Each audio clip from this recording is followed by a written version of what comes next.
Lecture में हम purification of water के सेडिमेंटेशन प्रोसेस को पढ़ेंगे। सेडिमेंटेशन प्रोसेस का मैंने ओवरव्यू दे रखा है, जिसमें हम number 1 meaning of sedimentation, second what is sedimentation process, third aim और purpose of sedimentation process, fourth principle of sedimentation और fifth types of sedimentation process.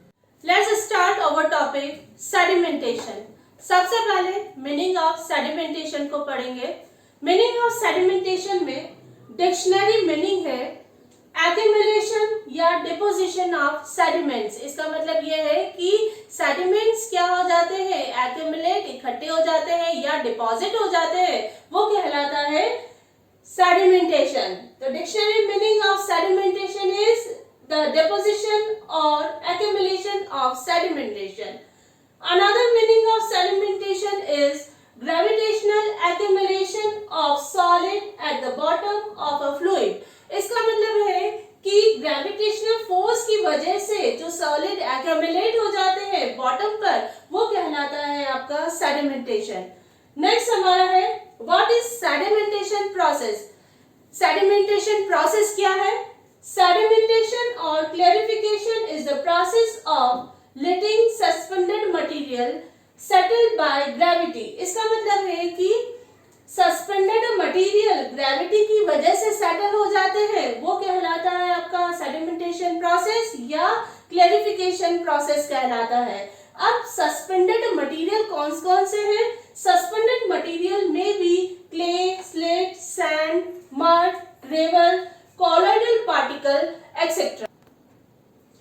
Next, aim और purpose of sedimentation process. Sedimentation process का main purpose क्या है या उद्देश्य क्या है? सबसे पहला है filtration process को क्या करता है? enhance करता है। Second है water में जितने भी सस्पेंडेड पार्टिकल है या मटेरियल है उन सबको क्या करता है? रिमूव करता है। तो main purpose of sedimentation process is number 1 to enhance the filtration process, second remove suspended material from water by means of gravity. Next, principle of sedimentation process. Sedimentation process का principle क्या है? इसका क्योंकि हमने sedimentation process में पढ़ा है, जितने भी सस्पेंडेड मटेरियल है ग्रेविटेशन फोर्स की वजह से सेटल हो जाते हैं। तो इसका बेसिक प्रिंसिपल क्या है इसके पीछे? इसका है कि specific gravity of suspended solid is greater than specific gravity of water. इसका मतलब ये है कि सस्पेंडेड सॉलिड या सस्पेंडेड मटेरियल की स्पेसिफिक ग्रेविटी ज्यादा है किसके कंपैरिजन में? Specific gravity of the water. यदि स्पेसिफिक ग्रेविटी ज्यादा होगी तो क्या होगा? ये किसको लीड करेगा? Settling down by the gravity. Gravity की वजह से जितने भी सस्पेंडेड सॉलिड है वो क्या होंगे? सेटल हो जाएंगे। कुछ स्पेसिफिक ग्रेविटी हमने दे रखी है। Specific gravity of inorganic solids 2.65, organic solids 1.04, particle की स्पेसिफिक ग्रेविटी है 1.20। Now, types of sedimentation process. There are two type of sedimentation process. Plain sedimentation process और second है sedimentation with coagulation. तो इसकी definition हो गई, ऐसा सेडिमेंटेशन प्रोसेस जिसमें कोगुलेंट काम में नहीं लेते हैं वो कहलाता है प्लेन सेडिमेंटेशन, और ऐसा प्रोसेस जिसमें हम कोगुलेंट ऐड करते हैं वो कहलाता है आपका सेडिमेंटेशन विद कोगुलेशन। तो डेफिनेशन हो गई प्लेन सेडिमेंटेशन की, when impurities are removed from suspended fluid by means of gravity without any add of coagulant. इसका मतलब ये होगा कि जब इम्प्योरिटी रिमूव होती है किसमें? सस्पेंडेड फ्लूइड में। यहाँ पर सस्पेंडेड फ्लूइड इसलिए काम में लिया है क्योंकि यहाँ पर फ्लोटिंग इम्प्योरिटी वाटर में नहीं है। तो सस्पेंडेड फ्लूइड से जितने भी इम्प्योरिटी को जब रिमूव किया जाता है किसकी वजह से? ग्रेविटेशनल फोर्स की वजह से, लेकिन हम कोगुलेंट को हम काम में नहीं लेते हैं, वो कहलाता है आपका प्लेन सेडिमेंटेशन प्रोसेस। और सेडिमेंटेशन विद कोagulation में when impurities are removed from suspended fluid by means of gravity with addition of any coagulant. Now plain sedimentation. Plain sedimentation को हम डिटेल में समझ लेते हैं. Plain sedimentation is the process of removing suspended impurity in which the water is allowed to stand undisturbed in big tank for few days or weeks. Most of the particles settle down at the bottom of the tank due to the gravity. The clear water is then drawn out from the water. By this process, we removed only 70 to 75% suspended matter.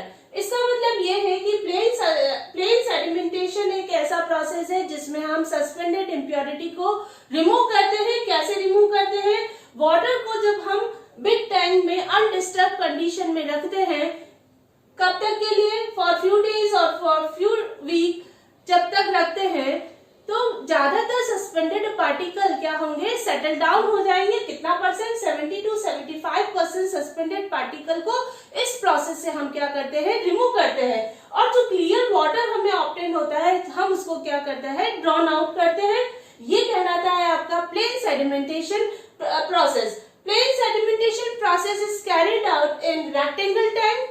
These rectangle tank having buffer walls, और जिनका जो baffle walls है, जिसका main role है कि पानी की velocity को क्या करता है? डिक्रीज करता है. जब पानी की वेलोसिटी को डिक्रीज करेगा तो ये जितने भी कोर्सर पार्टिकल है वॉल पर हिट होंगे. हिट होने की वजह से क्या होंगे? ये बॉटम पर सेटल डाउन हो जाएंगे. तो जितने भी कोर्सर पार्टिकल है वो क्या हो जाएंगे? नीचे सेटल डाउन होंगे और हमें ऑब्टेन होगा क्लियर वाटर. अब ये जो जिस बेसिन में ये प्रोसेस होता है वो कहलाता है सेटलिंग टैंक. सेटलिंग टैंक क्या है? The basin in which the flow of water is retarded is called settling tank. Sedimentation को हमने थ्योरेटिकल वे में समझा. अब हम प्रैक्टिकल वे में समझ लेते हैं. मैंने एक ग्लास में ड्रिंकिंग वाटर और सॉइल लेकर सॉल्यूशन बनाया. ये सॉल्यूशन सस्पेंडेड फ्लूइड है जिसमें फाइन और कोर्सर सस्पेंडेड पार्टिकल दोनों ही हैं. अब हम इस सॉल्यूशन को 2 to 8 आवर्स तक रखेंगे. 2 to 8 आवर्स रखने पर पानी में जितने भी कोर्सर सस्पेंडेड पार्टिकल है ग्लास की बॉटम पे सेटल हो जाते हैं और फाइन सस्पेंडेड पार्टिकल पानी में बने रहते हैं. इस टाइप से हम ज़्यादातर सस्पेंडेड इम्प्योरिटीज़ को हम इस मेथड से रिमूव कर सकते हैं. इस मेथड से 70 से 75% सस्पेंडेड इम्प्योरिटी को रिमूव किया जा सकता है. Factor affecting sedimentation. ऐसे कौन कौन से फैक्टर है जो सेडिमेंटेशन को अफेक्ट करते हैं? जिसमें rate of flow of water, size of the particle of suspended solids, weight or density of particle, temperature of water, charge on particle. ये सारे कंटेंट ये सेडिमेंटेशन को क्या करते हैं? अफेक्ट करते हैं. अब इफेक्टिव सेडिमेंटेशन के लिए क्या रिक्वायरमेंट है? Rate of flow of water क्या होना चाहिए? मिनिमम होना चाहिए. मिनिमम क्यों होना चाहिए? यदि rate of flow of water यदि हाई होगा तो सेडिमेंटेशन को प्रमोट नहीं करेगा. तो यहाँ पर क्या होना चाहिए? Minimum rate of flow of water. Second point, size of the particle of suspended particle. यहाँ पर है सस्पेंडेड पार्टिकल का साइज क्या होना चाहिए? फॉर द इफेक्टिव सेडिमेंटेशन के लिए ये क्या होना चाहिए? Courser particle. लेकिन यहाँ पर है कि फाइन पार्टिकल ये क्या होते हैं? सेटल नहीं होते हैं. तो इसका मतलब ये है कि bigger particle easily settle down. Next है वेट और डेंसिटी ऑफ पार्टिकल. यहाँ पर उसका वेट और डेंसिटी इफेक्टिव होने के लिए क्या होना चाहिए? ज्यादा होना चाहिए. ज्यादा होगा तो ग्रेविटेशनल फोर्स की वजह से क्या होगा कि पार्टिकल इजीली सेटल डाउन हो जाएगा. लेकिन fine and lighter particle does not settle down easily. Next है temperature of water. For the effective sedimentation के लिए टेम्परेचर क्या होना चाहिए? लो टेम्परेचर होना चाहिए। हाई टेम्परेचर पर यहाँ पर मूवमेंट बहुत ज्यादा होता है, इसकी वजह से सेडिमेंटेशन, इफेक्टिव सेडिमेंटेशन नहीं होता है। लास्ट है charge on particle, neutral particle neutral particle का इजीली सेडिमेंटेशन हो जाता है। तो यहाँ पर इसका मतलब यह है कि neutral particle easily undergoes sedimentation. ये तो आपके होते हैं factor affecting sedimentation. Next, sedimentation with coagulation. अब सेडिमेंटेशन प्रोसेस में हमने सबसे पहले प्लेन सेडिमेंटेशन को पढ़ा। अब हम डिटेल में सेडिमेंटेशन विद कोगुलेशन को समझते हैं। प्लेन सेडिमेंटेशन में हम 70 से 75% सस्पेंडेड इम्प्योरिटी को ही रिमूव कर सकते हैं। अब ऐसी इम्प्योरिटी जो प्लेन सेडिमेंटेशन से रिमूव नहीं होती है, उनके लिए हमें नेक्स्ट प्रोसेस को फॉलो करना पड़ता है, वह है sedimentation with coagulation. Sedimentation with coagulation, these process, why this process is required? Because finally divided silica, clay and organic matter which do not settle down easily and cannot be removed by plain sedimentation, because most of these impurities carry negative charge and are in the colloidal form, so that they do not combine to each other due to their repulsion forces। इसका मतलब ये हुआ कि ऐसी impurity जो plain sedimentation से remove नहीं हो सकती है और ना ही वो इजीली सेटल डाउन होती है। तो क्यों सेटल डाउन नहीं होती? क्योंकि इन इम्प्योरिटी पर क्या होता है, नेगेटिव चार्ज होता है और ये क्या होते हैं, कॉलॉइडल इन नेचर। इसकी वजह से क्या होता है कि आपस में कंबाइन नहीं होंगे, और कंबाइन जब नहीं होते हैं तो ये वाटर में सस्पेंडेड कंडीशन में बनी रहती है। अब हमारा सेकंड पॉइंट आता है, अब इसको रिमूव करने के लिए क्या रिक्वायरमेंट होगी? For their removal coagulants are required. Coagulants की रिक्वायर्ड है। Some coagulants are alum, ferrous sulphate, sodium aluminate etcetera are generally used. Now process, when coagulant is added in water, coagulants are hydrolyzed and form the gelatinous precipitate. These gelatinous precipitate entrap the fine suspended impurities and form big sized flock and easily settle down। इसका मतलब ये है कि जब coagulant को पानी में add किया जाता है तो coagulant क्या होगा, हाइड्रोलाइज होगा। हाइड्रोलाइज होने की वजह से क्या होगा, जिलेटिनस प्रेसिपिटेट बनेगा जो कि इनसॉल्युबल इन नेचर का है। ये जो जिलेटिनस प्रेसिपिटेट है ये फाइन इम्प्योरिटीज को एंट्रैप करेगा। जैसे ही वो एंट्रैप हुआ तो बिग साइज का पार्टिकल बना। बिग साइज का पार्टिकल जैसे ही बना तो वो नीचे की तरफ क्या होगा, सेटल डाउन होगा। ये तो आपका हो गया प्रोसेस होता है। अब यहाँ पर in this process the cationic coagulants are generally used. Why cationic coagulant are generally used? Because such cations neutralize the negative charge of the particles. After losing their charge, these colloidal particles come closer and form bigger size of the particle and hence easily settle down due to the gravitational force. This process is also known as coagulation। इसका मतलब है कि इस process में cationic coagulant को ही हम काम में लेते हैं, जनरली प्रेफर करते हैं। क्यों करते हैं? इसका रीजन है क्योंकि कैटायनिक कोगुलेंट्स में aluminium plus iron plus 2 ion होने की वजह से ये क्या होता है, ऑपोजिटली चार्ज कॉलॉइडल पार्टिकल को क्या करता है, न्यूट्रलाइज कर देगा। जैसे ही ये कॉलॉइडल पार्टिकल न्यूट्रलाइज हो जाते हैं या अपने चार्ज को लूज कर देते हैं तो ये क्या होते हैं, कंबाइन होने लग जाते हैं। जैसे ही कंबाइन हुए तो ये क्या करता है, बड़े साइज का पार्टिकल बनाएगा। बड़े साइज का पार्टिकल होने की वजह से वो क्या होगा, नीचे की तरफ सेटल होके वो क्या होगा, रिमूव हो जाएगा, सेटल होगा। और इस प्रोसेस को हम क्या करते हैं, फॉक्यूलेशन। प्लेन सेडिमेंटेशन के बाद अब हम सेडिमेंटेशन विद कोगुलेशन को प्रैक्टिकली समझ लेते हैं।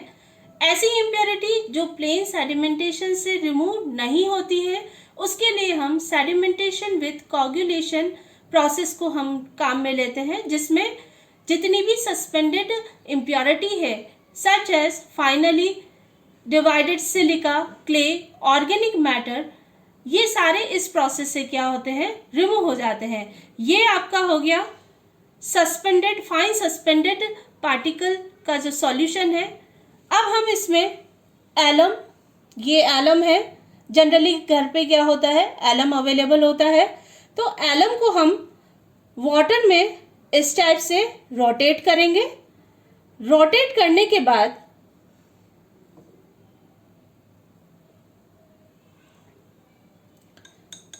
हमने अच्छे से एलम को वाटर में रोटेट किया। इसमें कुछ ही देर में जिलेटिनियस प्रेसिपिटेट बनते हैं। जिलेटिनियस प्रेसिपिटेट का क्यों बनते हैं, क्योंकि इसमें कोगुलेंट हाइड्रोलाइज होकर जिलेटिनियस प्रेसिपिटेट बना रहा है और ये जिलेटिनियस प्रेसिपिटेट यहाँ पर विजिबल हो रहा है। जिलेटिनियस प्रेसिपिटेट बन रहा है जो वाटर में सस्पेंडेड कंडीशन में है। ये जो जिलेटिनियस प्रेसिपिटेट है ये फाइन इम्प्योरिटी को क्या करेगा, एंट्रैप करके बिग फ्लॉक का फॉर्मेशन करेगा और वो नीचे सेटल डाउन हो जाएगा। ये मैंने ऑलरेडी बना के रख रखा था कि हमने फिटकरी को 2 या 3 बार घुमाया और फिर कुछ देर रखने के बाद जितना भी जिलेटिनियस प्रेसिपिटेट है और फाइन इम्प्योरिटी है ग्लास के बॉटम पर क्या हो गई, सेट हो गई और हमें ऑब्टेन हुआ क्लियर वाटर। ये जो क्लियर वाटर है हम नेक्स्ट प्रोसेस फिल्ट्रेशन प्रोसेस में जाएंगे। फिल्ट्रेशन प्रोसेस पढ़ने से पहले हम केमिकल रिएक्शन को डिस्कस करेंगे।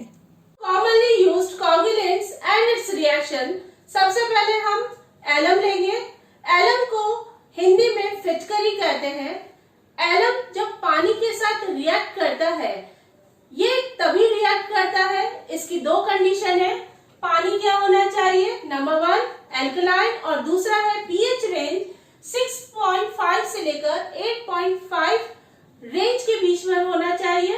और जब ये पानी के साथ रिएक्ट करता है तो ये क्या बना रहा है, एल्यूमिनियम हाइड्रोक्साइड का प्रेसिपिटेट बना रहा है। ये एल्यूमिनियम हाइड्रोक्साइड किसकी तरह एक्ट कर रहा है, as an coagulant which remove finally divided particle और colloidal particle by, ये कैसे रिमूव करता है, number 1 by neutralizing their charge, उनके चार्ज को न्यूट्रलाइज करके, और दूसरा है absorbing of colloidal particle, colloidal particle को एब्सॉर्ब करके ये फाइनली डिवाइडेड पार्टिकल और colloidal पार्टिकल को रिमूव करता है। जब न्यूट्रलाइज करता है तो ये क्या बनाता है, बिग फ्लॉक का बनाता है और वो जैसे ही बिग फ्लॉक का फॉर्मेशन हुआ तो ये ग्रेविटी की वजह से क्या होता है, सेटल डाउन होता है। Second coagulant sodium aluminate. Sodium aluminate के लिए कंडीशन है, क्या है, पहला है it is used for the treatment of acidic water. Acidic water के लिए sodium aluminate as a coagulant की तरह हम काम में लेते हैं। और दूसरा है जो पीएच रेंज है किसके बीच में होनी चाहिए, 5.5 से लेकर 8 के बीच में पीएच रेंज होनी चाहिए। लेकिन यहाँ पर है सोडियम एल्यूमिनेट की एक लिमिटेशन है। वो क्या लिमिटेशन है, ये कॉस्टली है किसके कंपैरिजन में, एलम के कंपैरिजन में कॉस्टली है। अब हम केमिकल रिएक्शन को देख लेते हैं। Sodium aluminate react with water form aluminium hydroxide. जैसे ही एल्यूमिनियम हाइड्रोक्साइड का फॉर्मेशन होता है तो ये aluminium hydroxide act as coagulant which remove finally divided particle or colloidal particle by 2 methods. Number 1 neutralizing their charge and second is adsorption of colloidal particle. इस method से हम क्या करते हैं, फाइनली डिवाइडेड सिलिका, क्ले और colloidal particle को हम remove करते हैं। लेकिन इसके साथ साथ क्या होता है, जब हाइड्रोलाइज होता है इट प्रोड्यूस NaOH। NaOH जब प्रोड्यूस होता है तो ये मैग्नीशियम हार्डनेस को भी क्या करता है, रिमूव करता है। NaOH react with magnesium hardness and form magnesium hydroxide as a precipitate। जितना भी मैग्नीशियम हाइड्रोक्साइड मैग्नीशियम हार्डनेस से किस फॉर्म में प्रेसिपिटेट होगा, मैग्नीशियम हाइड्रोक्साइड के फॉर्म में प्रेसिपिटेट होकर हम फिल्ट्रेशन प्रोसेस से हम क्या करते हैं, रिमूव करते हैं। नेक्स्ट है फेरस सल्फेट। फेरस सल्फेट में दो कंडीशन है। Number 1, water should be slightly alkaline, और नंबर 2, पीएच रेंज कितना होना चाहिए, अबाउट 8.5 पीएच होना चाहिए। तो इसका मतलब है स्लाइटली एल्कलाइन वाटर और पीएच रेंज अबाउट 8.5। तब उस कंडीशन में फेरस सल्फेट वाटर के साथ रिएक्ट कर फेरस हाइड्रोक्साइड का फॉर्मेशन करेगा। फेरस हाइड्रोक्साइड अनस्टेबल है तो ये फेरस किस में कन्वर्ट होगा, फेरिक हाइड्रोक्साइड में कन्वर्ट होगा। यहाँ पर फेरस हाइड्रोक्साइड ऑक्सीजन के साथ रिएक्ट कर फेरिक हाइड्रोक्साइड के फॉर्म में कन्वर्ट हो रहा है। फेरिक हाइड्रोक्साइड एक्ट एज फॉक्यूलेंट और कोगुलेंट। ये जब फॉक्यूलेंट या कोगुलेंट की तरह काम करता है तो वाटर में फाइनली डिवाइडेड पार्टिकल और कोलोइडल पार्टिकल को रिमूव करेगा। किन मेथड से, दो मेथड से, by neutralising their charge and number 2 absorbing the colloidal particle. इस टाइप से हम एलम फेरस सल्फेट और एल्यूमिनियम सल्फेट यूज करते हुए